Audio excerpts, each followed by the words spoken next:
Please welcome Garen Staglin.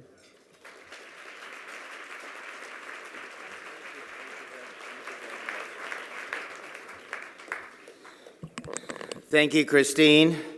It's a great honor for me, and on behalf of my son Brandon, who's here, and my wife Sherry, who can't be here, we're very grateful for the opportunity to introduce Congressman Patrick Kennedy, who almost doesn't need an introduction. Mental illness is the #1 cause of disability among American adults, yet the brain is the last frontier for medicine. It's time for the United States to explore that frontier with the same sense of urgency that President John F. Kennedy had when he launched his 10-year plan to reach the moon. Many of you in the room are actually old enough to remember that speech. As we celebrate the 50th anniversary of that bold plan, his nephew, Patrick Kennedy, and I have created the One Mind campaign. It's a partnership of philanthropy, business, and government that is bringing together our nation's top scientists and advocacy groups in a new way of working that will dramatically reduce the burden of these illnesses in the next 10 years. What less would you expect from Patrick Kennedy? He gave us mental health parity. Can we have a round of applause for that, please? All right. And now he's going to help us go to inner space, the galaxy of neurons, and the true next frontier to unlock the mysteries of the brain. So, ladies and gentlemen, please welcome our moonshot commander and the 2011 Erasing the Stigma Award, Congressman Patrick Kennedy. Thank you, buddy. Oh, thank you. Let's get a picture. We got to get the picture. All right, it's all yours. Thank you. Thank you. Thank you, Garen Staglin. Let's hear it for Garen. And IMRO, International Mental Health Research Organization, a former recipient of the Didi Hirsch Anti-Stigma Award. And most importantly, my project manager. I was able to make it through Congress because I had a lot of friends who helped me along the way, both personally and politically, and many of them are in this room. And so I just want them to all know that I know that they're there, and I've seen them, and they know that they are so important to me in having been able to work to pass mental health parity. Garen Staglin was not only philanthropic with the science money he raised, but he also understood that politics was essential. And he played hard in the game of politics. Now, a lot of people say, oh, that's a dirty business, and we don't want to involve ourselves in politics. And I met with Chuck Schwab recently, who's a sponsor of our event. He said, Congressman, he said, just make sure you have some Republicans there for me, you know?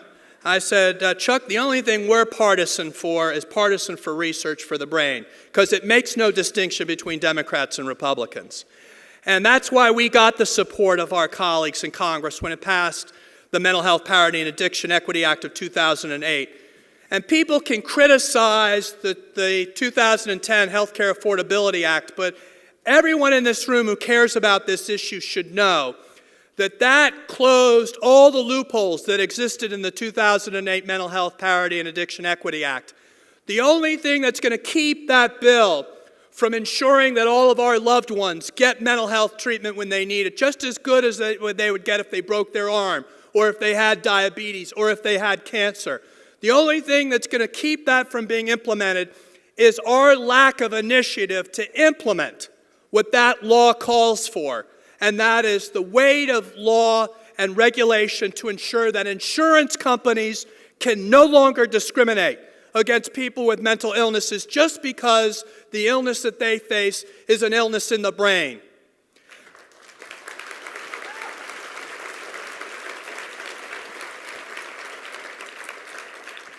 And I want to thank Keita for her good work and all those here at Didi Hirsch, but particularly Gail Lieberfarb, who's done such a good job at being an advocate out there and who's the reason today has been such a success. Let's hear it for Gail.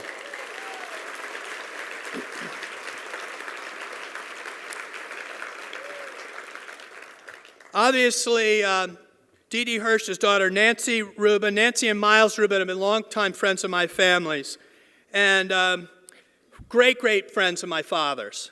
And I had the opportunity to call a neurosurgeon who performed surgery on my father's cancer, which happened to be in the brain. And many people didn't give him more than, a month or two at most to live. And that was a year and a half later, and a good quality of life from that year and a half. Perhaps the most important year that I had with my father was that final year.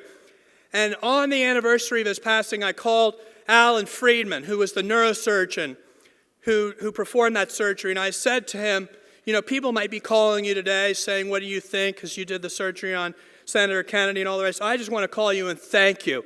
Because if it weren't for you, this would have been the second anniversary of my father's passing, not the first. You gave me the most important year of my life. This is personal. And what you do is the most personal thing in my life, and that's keeping the people that I care about and I love in my life with a quality of life that's second to none. And I said, you're my hero.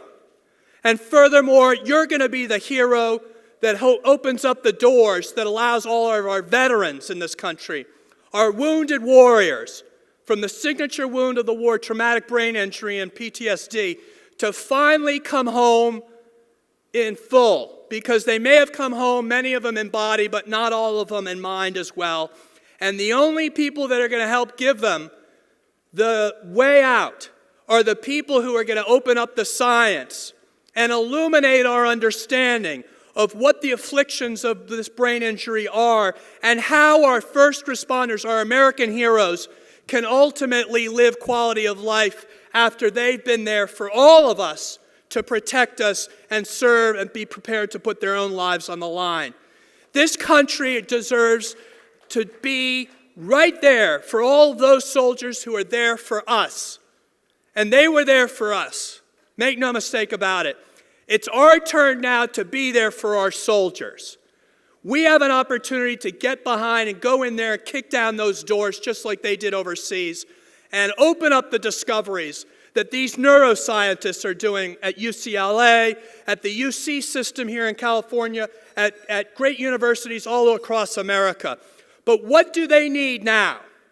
They need the same call to action that my uncle provided in Los Angeles in 1960 when he addressed the Democratic Convention and talked about a new frontier. That new frontier for our generation. And isn't it ironic that as I'm speaking, one of the last shuttle missions is going into space for a while. And guess who's leading that mission?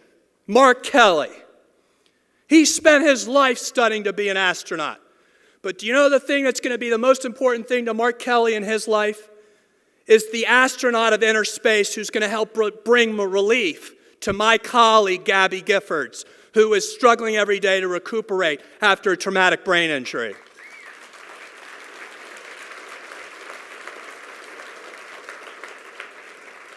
As most of you all know, because you're all invited to a million different events, when it comes to mental illness and neurological disorders, we're all over the board. We have Autism Speaks here, Alzheimer's here, Parkinson's here, epilepsy here, addiction, depression, MS, you name it. There's 600, I didn't even know there were this many, neurological disorders out there. But they're unified by one thing, the same organ, the brain. But you wouldn't know it the way we're going after this science, because everybody's raising money for research into Parkinson's, if you're Michael J. Fox Foundation, or Alzheimer's, if you're doing that, or autism, if you're doing that. Last time I checked, we all go down the same highway. We each have our own exits. The exit for schizophrenia might be exit 43. The exit for bipolar may be exit 52. The exit for Alzheimer's may be 47. But guess what? Until we get to our exit, we're all going down the basic 405 of basic science. And why aren't we doing it together? When the research for Alzheimer's is going to help provide the answers to Parkinson's. And the research for autism is going to help provide the answers for SMA, and vice versa. The institute in the NIH named for my Aunt Eunice Shriver is called the National Institute for Childhood and Human Development. It was inspired by my Aunt Rosemary and her struggles with developmental disabilities. How ironic that most of the formative research done at NICHD is done on dementia, because dementia disproportionately affects people with developmental disabilities. And what they've learned from that research has accrued to the advantage of people with Alzheimer's.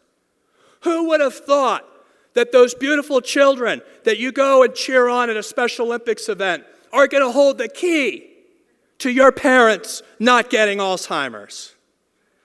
All of this is interchangeable. And what we need now is to get a fundamental outline of what unites us rather than what divides us. And that is what guided President Kennedy's mission to the moon, because you couldn't do it all separately. You had to do it together if it was going to be successful. That's what's going to take in order for us to unlock the mysteries of the mind. They say this brain is 1,000 moonshots in order of complexity. It's going to require everything that we have, including immense capability in computer science and informatics. We can't do this unless we don't have a guiding principle.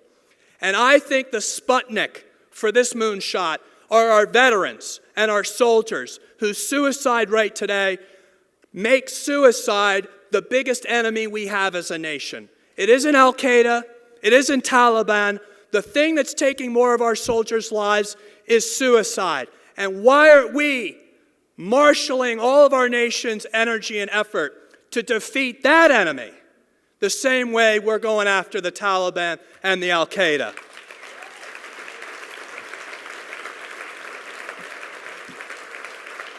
So,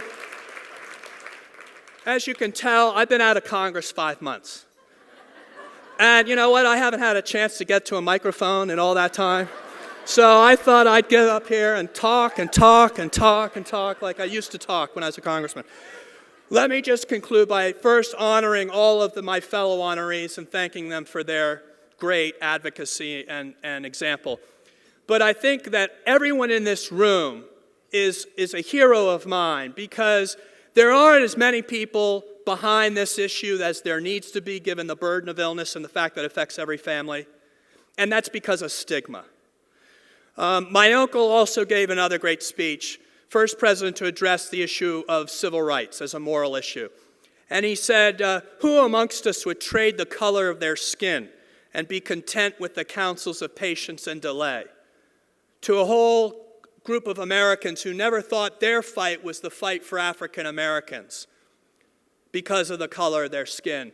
And it wasn't until it was put in human and personal terms and in moral terms like that that people bought into the fact this was a national issue that united all Americans. You know, the disorders in our brains are as immutable as the color of our skin. And yet, like the color of our skin, people segregate and discriminate against people because of the perception of who they are, because of their physical attributes of their brain. Isn't it time we not make them wait a day longer than they have to wait for these cures? And isn't it time we got together as a nation and did what we do best in medical research, because we're still the best and number one in medical research. Just take it from all this research, it's being done here in America, and we could still be the leader in the world. Let's do it and save not only our soldiers, but let's save all the Americans who are prisoners in their minds. And then let's do it for the world, because America will once again be leader of the free world in the way that we will feel proud to be associated with it, because we broke down these doors, opened up opportunities, and made the American dream a dream that all Americans can finally live. Thank you very much.